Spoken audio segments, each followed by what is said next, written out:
రాష్ట్రంలో కాంగ్రెస్ ప్రభుత్వం వ్యవసాయానికి అధిక ప్రాధాన్యత ఇస్తోందని వ్యవసాయ శాఖ మంత్రి తుమ్మల నాగేశ్వరరావు అన్నారు. రాజేంద్రనగర్లో వ్యవసాయ విశ్వవిద్యాలయం 62వ వ్యవస్థాపక దినోత్సవానికి మంత్రి ముఖ్య అతిథిగా హాజరయ్యారు. ఏఐ, డ్రోన్లు, ప్రెసిషన్ ఫార్మింగ్తో సాగులో విప్లవాత్మక మార్పులు తేవాలన్నారు. తెలంగాణను దేశ వ్యవసాయ దిక్సూచిగా నిలబెట్టేందుకు పీజేటీఐయు కృషి చేయాలని మంత్రి తుమ్మల పిలుపునిచ్చారు. ప్రియమైన రైతు సోదరులారా, నేడు తెలంగాణ వ్యవసాయం దేశానికి ఆదర్శంగా నిలుస్తోంది. వరుసగా రికార్డు స్థాయిలో వరి, మొక్కజొన్న ఉత్పత్తి సాధిస్తున్నాం.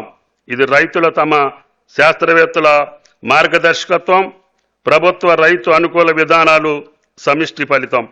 గౌరవ ముఖ్యమంత్రి రేవంత్ రెడ్డి గారి నాయకత్వంలో రాష్ట్ర ప్రభుత్వం రైతు సంక్షేమానికి అత్యంత ప్రాధాన్యత కల్పిస్తోంది. అయితే ఇప్పుడు మన ముందున్న సవాలు ఉత్పత్తి పెంచడం కాదు, ఉత్పత్తికి విలువను పెంచడం. ఇప్పటి వరకు మనం పంట దిగుబడుల గురించి మాట్లాడుకున్నాం. ఇకపై పంటల విలువ, మార్కెటింగ్, ప్రాసెసింగ్, ఎగుమతుల గురించి మాట్లాడాల్సిన సమయం వచ్చింది. ప్రపంచ వ్యవసాయం ఇప్పుడు 4వ దశ విప్లవం వైపు అడుగులు వేస్తోంది.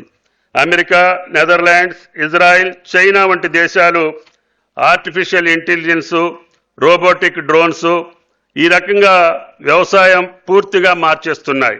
భారతదేశంలో కూడా కృత్రిమ మేధస్సు రైతుకు కొత్త మిత్రుడిగా మారబోతోంది.